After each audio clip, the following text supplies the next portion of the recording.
دوستو، کائنات کا پیدا کرنے والا کوئی اور نہیں، صرف اور صرف اللہ تعالیٰ کی ذات ہے۔ اللہ تعالیٰ نے اپنے بندوں کی آسائشوں کے لیے بہت دلکش، قابل دید، جاذب نظر اور دل کو لبھا دینے والی نشانیاں تخلیق کر رکھی ہیں جو انسانی سوچ سے بالا تر ہیں۔ کائنات کے ذرے ذرے میں خدا کی بڑائی جھلکتی ہے اور پوری دنیا میں موجود ہر شے خدا کی حمد و ثنا میں محو ہے۔ زمین، آسمان، سورج، چاند، تارے، دریا، پہاڑ، گویا ہر شے انسان کے ماتحت ہے جو اللہ نے انسان کے لیے مسخر کر دی ہے۔ پوری کائنات اللہ کی کروڑوں نشانیوں سے بھری پڑی ہے۔ انسان کائناتی تخلیق کا ذوق لیے دنیا میں اللہ کی نشانیوں کا کھوج لگانے چل پڑتا ہے، تبھی یہ حقیقت اس پر عیاں ہوتی ہے کہ یہ کائنات کس قدر خوبصورت ہے۔ آج ہم آپ کو ایک ایسے ہی حسین و جمیل، اپنے اندر لاکھوں خوبصورتی کے رنگ سجائے، قدرتی حسن سے مالا مال اور قدرتی وسائل کا پیکر مشرق وسطیٰ کی ایک اسلامی ریاست کے متعلق بہت کچھ بتائیں گے۔ دوستو، ویڈیو میں آگے بڑھنے سے پہلے ہمارے چینل بی انفارمیٹیو کو لازمی سبسکرائب کریں اور ویڈیو کو لائک کریں۔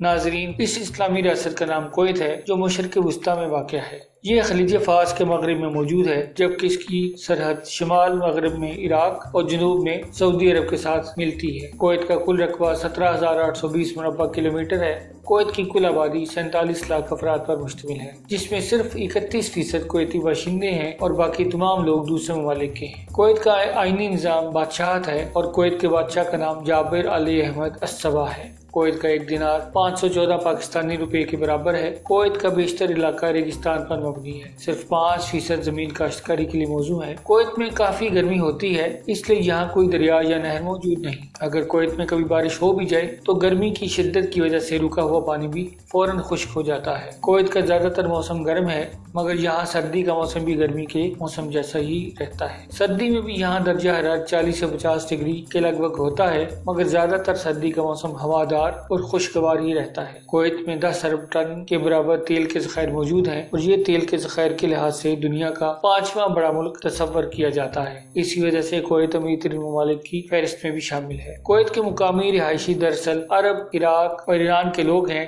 جو یہاں آ کر آباد ہو گئے۔ 1752 میں کویت کے قدیم رہائشیوں نے مستحکم حکومت قائم کرنے کا مطالبہ کیا۔ کویت بہت جلد تجارت کرنے والے اصولوں کا مرکز بن گیا جو بعد میں تاجروں کی کشش کا باعث بنا۔ دراصل کویت سوداگروں کے لیے بندرگاہوں کے شہر کے طور پر قائم کیا گیا تھا۔ 1990 میں جب عراق نے کویت پر حملہ کیا اور کافی آسمانی گولہ باری برسائی گئی تو اس وقت کویت شہر کو بہت نقصان کا سامنا کرنا پڑا۔ کویت کے بہت سے شہروں کو اس جنگ کی وجہ سے کافی نقصان کا سامنا کرنا پڑ گیا اور آئل ٹینک بھی بھاری تعداد میں تباہ کر دیے گئے۔ بالآخر 23 فروری کو یہ مسئلہ سرد پڑ گیا۔ کویت نے اپنی آئل ریفائنری کی بنیادی ڈھانچے کو بحال کرنے میں 15 ارب ڈالر سے بھی زائد خرچ کر دیے۔ ناظرین، اگر آپ کویت میں سیر و تفریح کے خواہاں ہیں تو کویت کے ان مقامات کو دیکھنا ہرگز مت بھولیے گا جہاں کویتیوں کی تہذیب کی جھلک نظر آتی ہے۔ المبارکیہ یہ روایتی قسم کی دکانوں کی وجہ سے مشہور ہے۔ سادو ہاؤس تاریخی گھر جو اب عجائب گھر میں تبدیل ہو چکا ہے۔ بیت العثمان عجائب گھر، یہاں آپ کو کویت کی تاریخ کی جھلک نظر آئے گی۔ Kuwait scientific centre,